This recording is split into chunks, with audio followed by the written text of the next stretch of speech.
हे बघा मित्रांनो, चांगलं उडानवाल्या कबुतरांचं बच्चे होतं. उंदरानी ते ना वन साईडचं परच खाऊन टाकलं बघा उडानचं. हे बघा एक साईडचं आहे, एक साईडचं परच खाऊन टाकलं उंदरांनी. त्याचा जो आपण एक जालीम उपाय केला आहे. हे बघा एक असे गोळे बनवायचे. तुम्हाला ती पावडर दाखवतो थांबा. हे बघा ही पावडर मेडिकलमध्ये भेटून जाते.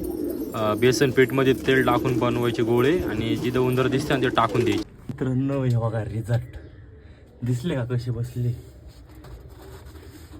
हे बघा कशी मेली ढेबरे. फार कबुतराची पिल्लं अंडे बिंडे खाल्ली होती बोरट्यांनी, तर अशी मेले बा. हे बघा हे बघा इथं दिसली शेपूट. हे बघा इथं दाखवतो तुम्हाला शेपूट पुढे. हे बघा शेपूट इथे एक मरेली. हे बघा इथे एक मरेली.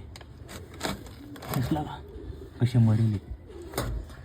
लय जाम केलं होतं यांनी. पिल्लं खाऊन टाकली होती पा. मित्रांनो हे आपले कबूतर अंड्यावरती आणि असे भडवे आता असे उंदरं एवढे मोठे संटे उंदरं आता आपले कबूतर चांगले त्यांचे अंडे खातात. तर मग संता विरच नाही, चांगल्या जोड्याचे अंडे खाते. व्हायचा एक जोडा होता. बघू शकता बाकी पेटी पा दिसली कशी फोडली पाठीमागून. पेटी टाईप फोडली आणि तिथून अंडे गायब केली. विचार करायची संता होती. एवढे छोटे बच्चे. हे बच्च्याचं बघा तुम्ही. हे बघा एक पर बा कसं आहे त्याचं बघा. हे बघा एक परच खाऊन टाकलंय त्या साईडचं.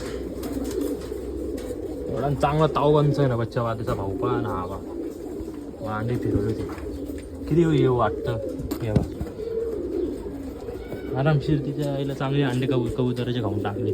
त्याच्यामुळं मग आपण डायरेक्ट काम प्रॅक्टिस केलं त्यांचं.